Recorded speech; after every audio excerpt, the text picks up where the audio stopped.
भाइयों और बहनों, ये दया सतगुरु रामपाल जी परमेश्वर जी की आप और हम सभी आत्माओं पर इसी प्रकार से बरसती रहे। एकमात्र यही कामना उनके श्री चरण कमल में आप और हम भाई बहनों की दिन रात होनी चाहिए। भाइयों और बहनों, कबीर सागर के सरलार्थ के ऊपर वीडियो बनाने की श्रृंखला जारी है। इस श्रृंखला में आज हमारा ये 7वें नंबर का पार्ट है। पिछले पार्ट में हमने बहुत कुछ सीखा, बहुत कुछ समझा अध्यात्म के विषय में, गुरुदेव भगवान के परमात्मा होने के विषय में, और हमारा विश्वास दिन प्रतिदिन गुरुदेव के चरणों में बढ़ता ही जा रहा है।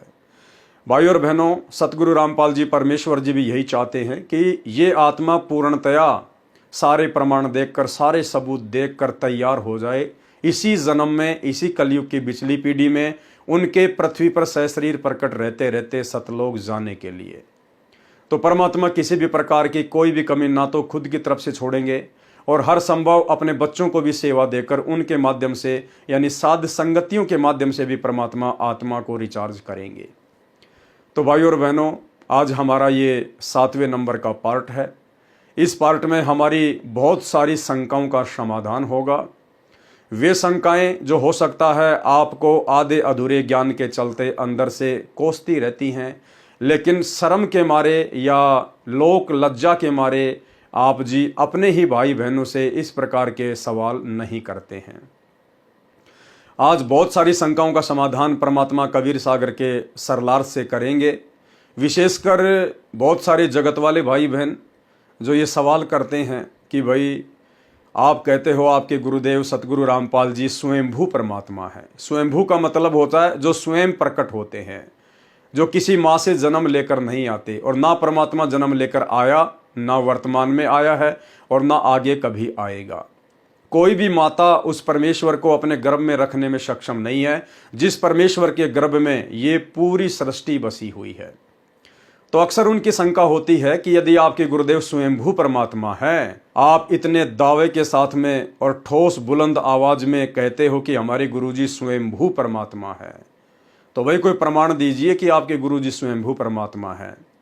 और यदि आपके गुरुदेव सतगुरु रामपाल जी स्वयंभू परमात्मा हैं, स्वयं प्रकट हुए हैं, उनका शरीर यदि 5 तत्व का नहीं है, हाड़ मांस चाम गुदा यदि उनके शरीर में नहीं है, तो भाई फिर आपके गुरुदेव भगवान ने शादी क्यों की, विवाह क्यों किया, विवाह करके फिर उन्होंने 4 बच्चे उत्पन्न क्यों किए।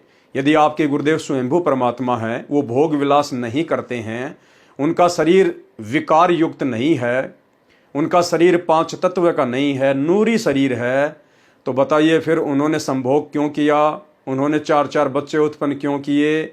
अगर उन्होंने नहीं किए तो फिर बच्चे किसके हैं।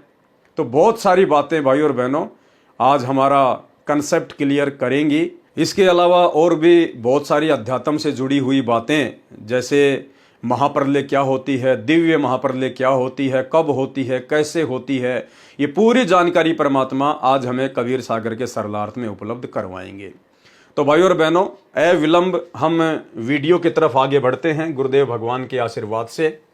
आपके सामने है कबीर सागर का सरलार्थ, और कबीर सागर के सरलार्थ का ये पेज नंबर है 70 पेज नंबर है, अध्याय ज्ञान सागर का सारांश। भाई और बहनों, हमने बहुत ही ध्यान से इन वीडियो को देखना है, एक एक चीज को हमने समझना है, ताकि समाज में जो लोग अभी तक संत रामपाल जी से अपरिचित हैं, उनके ज्ञान से अपरिचित हैं, यदि वो इस प्रकार के हमसे सवाल जवाब करते हैं तो हम बड़ी आसानी से प्रमाणों के साथ उनके प्रत्येक सवाल का जवाब दे सकें और हम खुद भी इन प्रमाणों को देखकर दृढ़ हो सकें। अध्याय ज्ञान सागर का सारांश, कबीर सागर का सरलार्थ, पेज नंबर 70। तो आज हम शुरू करेंगे यहां से। कृष्ण जति और दुर्वासा निराहारी थे। श्री कृष्ण जी जति थे और दुर्वासा निराहारी थे। कबीर जी ने कहा कि हे धर्मदास, यानी धर्मदास जी को जिंदा महात्मा के रूप में कबीर परमात्मा समझा रहे हैं, आप जी को पता है कि श्री कृष्ण जी की 8 स्त्रियां तो वे थी जिनसे विवाह किया था, 16,000 वे स्त्रियां थी जिनको एक राजा से युद्ध करके छीन कर लाए थे, तथा अन्य जो मथुरा वृंदावन की गोपियां थी, इन सब के साथ श्री कृष्ण जी ने भोग विलास अर्थात सेक्स किया, अर्थात वे सेक्स किया करते थे इन सभी के साथ में। भाई और बहनों, बहुत ही ध्यान से पढ़ना है हमने, हमारे बहुत सारे कंसेप्ट क्लियर होंगे, क्योंकि परमात्मा ने अपने कर कमल से लिखित इन पुस्तकों में बहुत सारे गुप्त रहस्य छुपा रखे हैं।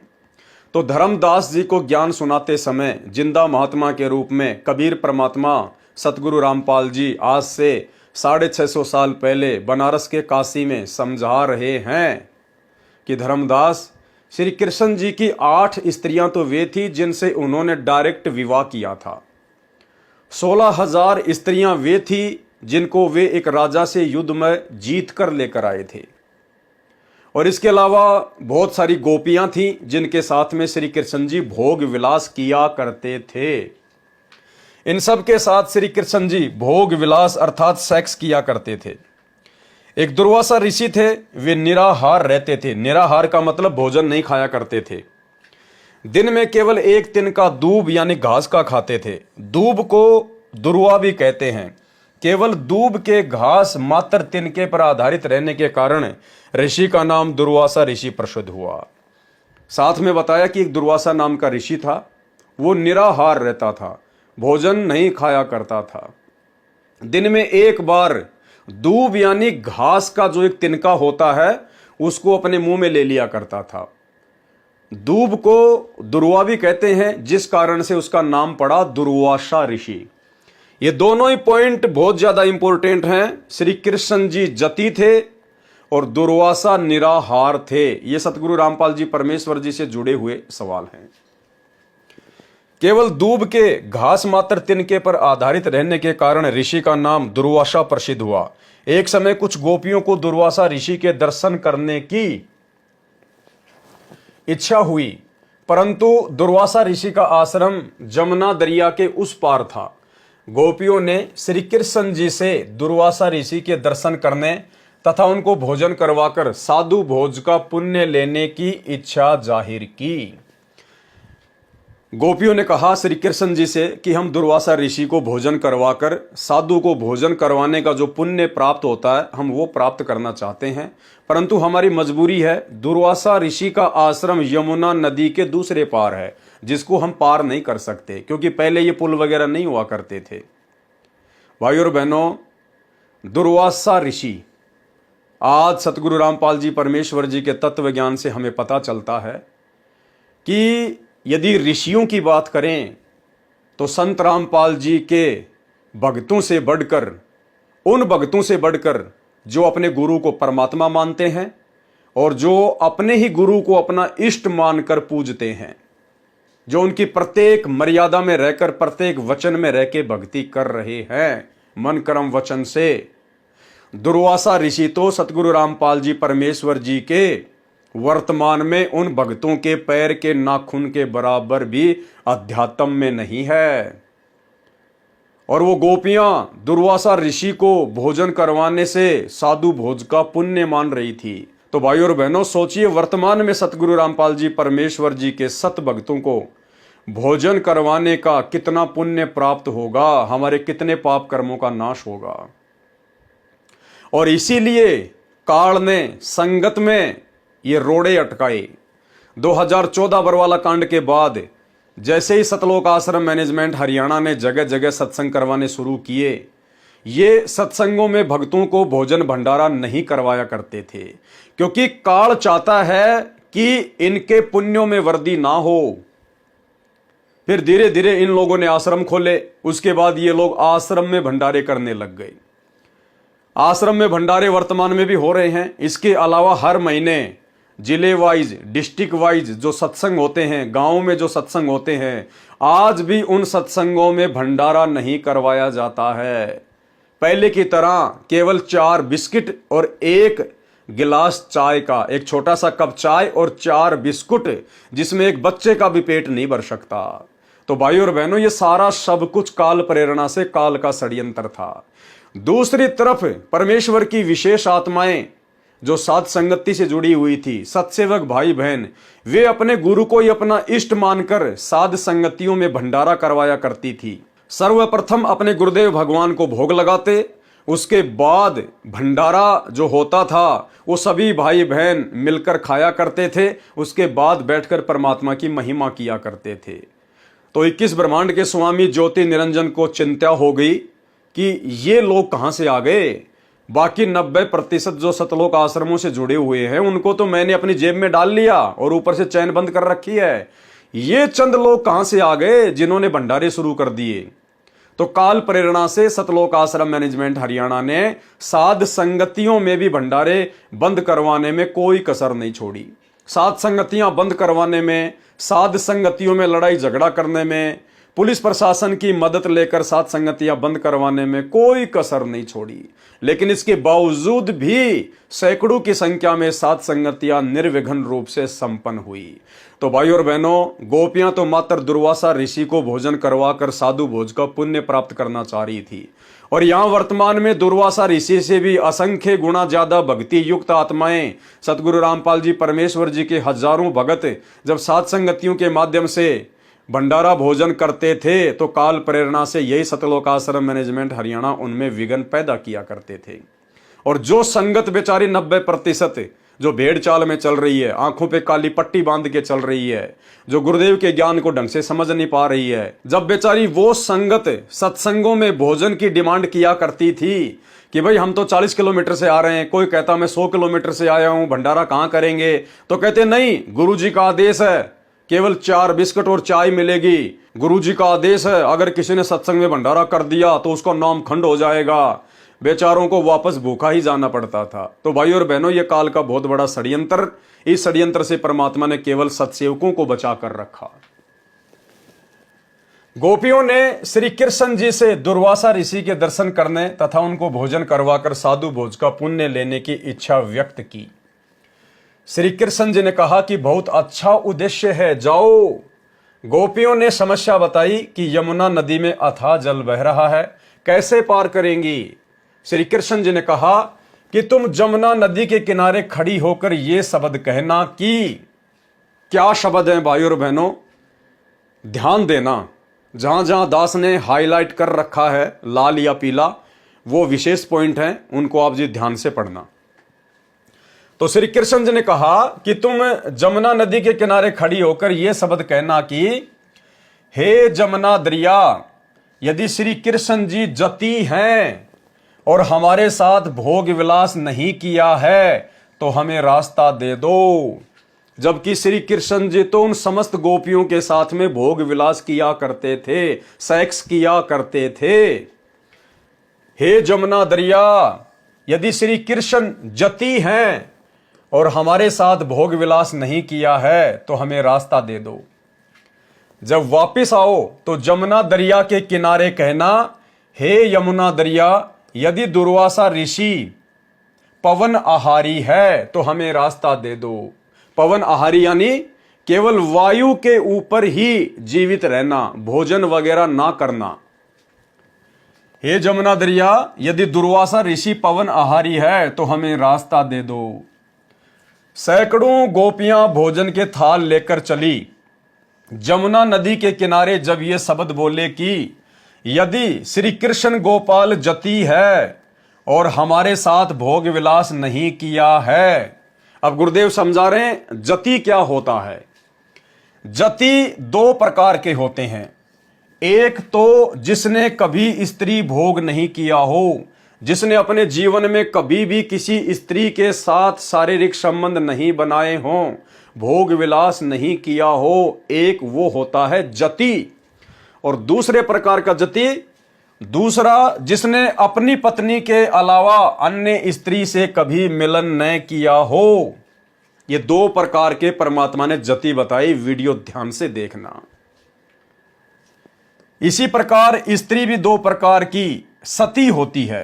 स्त्रियों में तीसरे प्रकार की सती उसे कहा जाता है जो अपने पति की मृत्यु होने पर उसके साथ चिता में जिंदा जलकर मर जाती थी।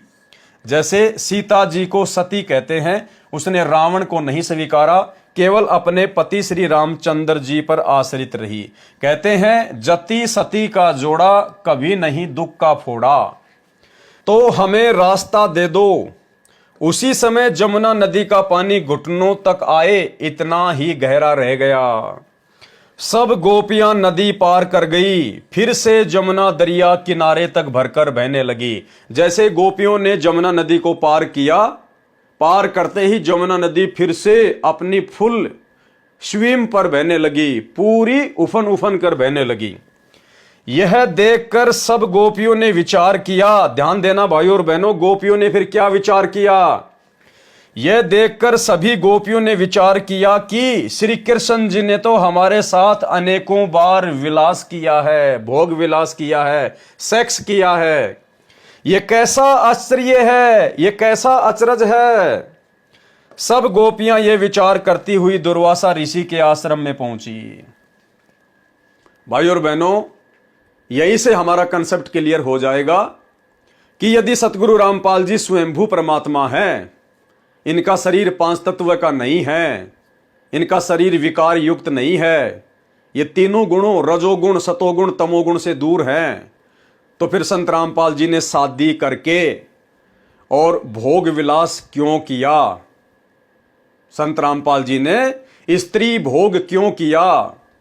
भाइयों और बहनों, ऊपर परमेश्वर ने जो सत्य कथा है हमें बता दी कि श्री कृष्ण जी की 8 स्त्रियां थी। इसके अलावा 16,000 स्त्रियां एक राजा से युद्ध में जीत के लाया था, उनके साथ भी भोग विलास किया करता था। इसके अलावा जो गोपियां थी उनके साथ भी भोग विलास किया करता था। उसके बावजूद भी श्री कृष्ण जी जति कहलाया। जति कौन सा जति? दूसरे नंबर का जति, कि अपनी पत्नी के अलावा किसी और के साथ भोग विलास ना करना। जबकि गोपियां खुद आश्चर्य में पड़ गई कि श्री कृष्ण जी जति कैसे हो सकते हैं। उन्होंने तो अपनी पत्नी के अलावा हम गोपियों के साथ भी अनेकों बार भोग विलास किया है, सेक्स किया करते थे, फिर श्री कृष्ण जी जति कैसे हो सकते हैं? वो आश्चर्य में पड़ गई। भाइयों और बहनों, ठीक इसी प्रकार जब ये 3 लोक के छोटे मोटे भगवान, ये डमी गॉड, छोटे मोटे अवतार, ये पीर पैगंबर, जब ये इस प्रकार की लीला कर सकते हैं, जब इनके हाथों में इस प्रकार की छोटी मोटी शक्ति परमेश्वर ने दे रखी है, तो वो परमपिता परमात्मा पूर्ण ब्रह्म सारी सृष्टि का रचनहार अखिल ब्रह्मांडों का स्वामी कबीर देव सतगुरु रामपाल जी भगवान क्या कुछ नहीं कर सकता? ठीक इसी प्रकार जति 2 बताए। एक वो जिसने कभी स्त्री भोग नहीं किया हो, तो हमारे पूज्य गुरुदेव सतगुरु रामपाल जी भगवान उस पहली वाली कैटेगरी में हैं, जिन्होंने कभी किसी स्त्री के साथ संभोग ना किया हो। क्योंकि श्री कृष्ण जी ने हजारों स्त्रियों के साथ में संभोग किया, लेकिन उसके बाद भी वो जति कहलाए। तो क्या हमारे गुरुदेव भगवान जति नहीं कहला सकते? अरे श्री कृष्ण जी को भी वो शक्ति, वो पावर कबीर परमात्मा सतगुरु रामपाल जी ने ही प्रदान की हुई है। आदरणीय गरीबदास जी कहते हैं, गरीब सब पदवी के मूल है, सकल सिद्धि है तीर, और दास गरीब सतपुरुष बजो अविगत कला कबीर। तो ये परमात्मा क्या नहीं कर सकता? अब सोचिए भाइयों और बहनों, यदि श्री कृष्ण जी ने उन गोपियों के साथ में यदि कभी भोग विलास नहीं किया, जिसकी साक्षी वो दरिया नदी, अगर श्री कृष्ण जी ने भोग विलास किया होता तो उस जमुना दरिया का पानी नीचे नहीं होता। लेकिन वो हकीकत थी, श्री कृष्ण जी ने अन्य गोपियों के साथ कभी भोग विलास नहीं किया। तो भाइयों और बहनों, इसी प्रकार हमारे पूज्य गुरुदेव सतगुरु रामपाल जी भगवान जति हैं, सर्वश्रेष्ठ जति है ये परमात्मा। फिर मन में शंका उत्पन्न होगी, यदि श्री कृष्ण जी ने नहीं किया था भोग विलास गोपियों के साथ में, तो फिर किया किसने होगा? भाइयों और बहनों, ये सारा का सारा षड्यंत्र काल का, ये काल श्री कृष्ण जी के कर्म फुड़वाने के लिए अन्य पीर पैगंबर अवतारों को इसी प्रकार से धोखा देता है। ये उनका रूप बनाकर, और ये स्वयं भोग विलास करता था 21 ब्रह्मांड का स्वामी काल ज्योति निरंजन, आगे गुरुदेव ने लिखा हुआ है।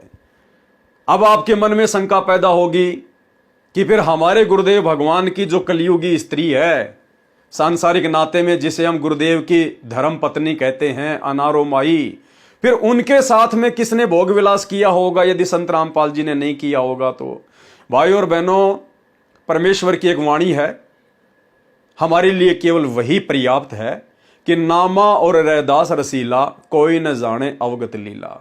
ये परमात्मा सूक्ष्म रूप बनाकर किसी अन्य आत्मा को खड़ा करके अपने जैसा रूप देकर, पता नहीं ये परमात्मा क्या कुछ नहीं कर सकता। ये परमात्मा बिना आत्मा के भी शरीर को एक स्त्री के साथ में जोड़कर रख सकता है, उसके पति के रूप में। बिना आत्मा के भी वो शरीर वैसा ही काम करेगा जैसे एक आत्मा युक्त शरीर काम करता है, और उस स्त्री को महसूस ही नहीं होगा, पता ही नहीं चलेगा कि ये मेरा पति है या कोई और है। जैसे धर्मदास जी को जब परमात्मा 3 दिन के लिए उनके शरीर से आत्मा को निकालकर सतलोक लेकर गए, तो पीछे उनका शरीर चल रहा था, उनकी धड़कनें धड़क रही थी, वो मरे नहीं थे, अन्यथा रिश्तेदार उनको फूंक देते, उनको चिता पे जला देते। ये परमात्मा बिना आत्मा के भी शरीर चला सकता है। समर्थ उसी को कहते हैं, सतगुरु जो चावे सो कर ही भरम पड़ो मत कोई, और सेव दड़ पर शीश चलाया पाछे करी रसोई। भाई और बहनों, अवगत की गति बहुत गहरी है, आप और हमें बिल्कुल भी शंका नहीं करनी चाहिए। ये परमात्मा अपने आप को छुपाते हुए गुप्त रूप में सारी लीला वर्तमान में कर रहे हैं, और ये सारी की सारी लीलाएं 650 साल पहले वाली चल रही हैं, क्योंकि ये वही 650 साल पहले वाला कबीर भगवान वर्तमान में सतगुरु रामपाल जी के रूप में धरती पे प्रकट है। भाई, जब श्री कृष्ण जी 16,000 औरतें, अनेकों गोपियां, खुद की 8 स्त्रियां, और उन गोपियों को जब इस बात का पता चला तो वो आश्चर्य में पड़ गई कि श्री कृष्ण जी जति कैसे हो सकते हैं, उन्होंने तो हमारे साथ अनेकों बार भोग विलास किया है। वो 16,000 रानियां जो एक राजा से युद्ध में जीत कर लाई गई थी, उनके साथ में भी भोग विलास श्री कृष्ण जी का रूप बनाकर वो काल किया करता था। उसके बावजूद भी श्री कृष्ण जी जति कहलाए। तो भाई और बहनों, हमारे परमेश्वर तो वास्तव में रियल श्री कृष्ण हैं, राजाधिराज, देवों के देव महादेव। कुछ भी कर सकता है परमात्मा, इनके लिए कुछ भी असंभव नहीं है। जो हम कल्पना भी नहीं कर सकते वो परमेश्वर ने कर करके छोड़े हुए हैं, रखे हुए हैं। तो ये अविगत है, इनकी गति के ऊपर किसी भी प्रकार की कोई शंका जाहिर नहीं करनी चाहिए। ये स्वयंभू हैं तो हैं, ये परमेश्वर हैं तो हैं, इन्होंने स्त्री भोग नहीं किया तो नहीं किया। और इस चीज को हमें और अच्छे से समझने के लिए आदरणीय गरीबदास जी महाराज जी का उदाहरण लेना पड़ेगा। आदरणीय गरीबदास जी महाराज जी खुद कबीर परमात्मा थे, डबल रोल कर रहे थे, जैसे काशी के भंडारे में केशव और कबीर जी ने डबल रोल किया। परंतु गरीबदास जी ने भी दुनिया की चरम दृष्टि को धोखा देते हुए, काल के साथ आंख मिचोली खेलते हुए, दुनिया की नजरों में सांसारिक दृष्टि में उन्होंने विवाह किया। उनकी 6 संतानें हुई, 2 लड़के 4 लड़कियां। और भाई और बहनों, ग्रंथ साहिब में क्या लिखा हुआ है कि आदरणीय गरीबदास जी खुद ही कबीर परमात्मा थे। और सतगुरु रामपाल जी ने तो स्पष्ट कर दिया सतग्रंथ साहिब से, गरीबदास जी खुद कह रहे हैं कि भाई ना तो कबीर जी मां से उत्पन्न हुए और भाई ना हम गर्भ में आए। गरीबदास जी क्या कह रहे हैं कि ना तो कबीर परमात्मा मां से उत्पन्न हुए और भाई ना हम गर्भ में आए। गरीबदास जी कह रहे हैं हम भी गर्भ से जन्म लेके नहीं आए। उसके बावजूद भी उन्होंने शादी की, 6 बच्चे उत्पन्न किए। ठीक इसी प्रकार वाली लीला करते हुए, जो लीला वर्तमान में सांसारिक दिखावे में, सांसारिक दृष्टि में सतगुरु रामपाल जी कर रहे हैं। लोगों को लग रहा है इन्होंने शादी की है, लोगों को लग रहा है इन्होंने स्त्री भोग करके बच्चे पैदा किए। नहीं, ये गरीबदास जी का छोटा सा ये सत्संग सुन लीजिए सतगुरु रामपाल जी के मुख कमल से, जिसमें गुरुदेव कह रहे हैं कि गरीबदास जी खुद कह रहे हैं कि ना तो कबीर जी मां से पैदा हुए और भाई ना हम गर्भ में आए। सुनिए, प्रमाण दे रहे गरीबदास जी कि कबीर साहब मां का पैदा नहीं हुए थे। प्रमाण दे रहे गरीबदास जी कि कबीर साहब मां का पैदा नहीं हुए थे। और ना हम गर्भ में आए भाई, और ना हम गर्भ में आए भाई, और ना हम गर्भ में आए भाई, और ना हम गर्भ में आए भाई, और ना हम गर्भ में आए भाई। शब्द स्वरूपी रूप हम। तो भाई और बहनों, यदि गरीबदास जी मां के गर्भ से नहीं आए हैं तो स्वयंभू परमात्मा प्रकट हुए हैं, और प्रकट हुए हैं तो वो स्वयंभू परमात्मा तो कभी स्त्री भोग नहीं करता, वो कभी शारीरिक संबंध नहीं बनाता, उसका शरीर ऐसा विकार युक्त नहीं होता है। तो ठीक वही लीला भाई और बहनों सतगुरु रामपाल जी परमेश्वर जी वर्तमान में कर रहे हैं, और आज हमने उनकी लीला को समझना पड़ेगा ज्ञान को आधार बनाकर।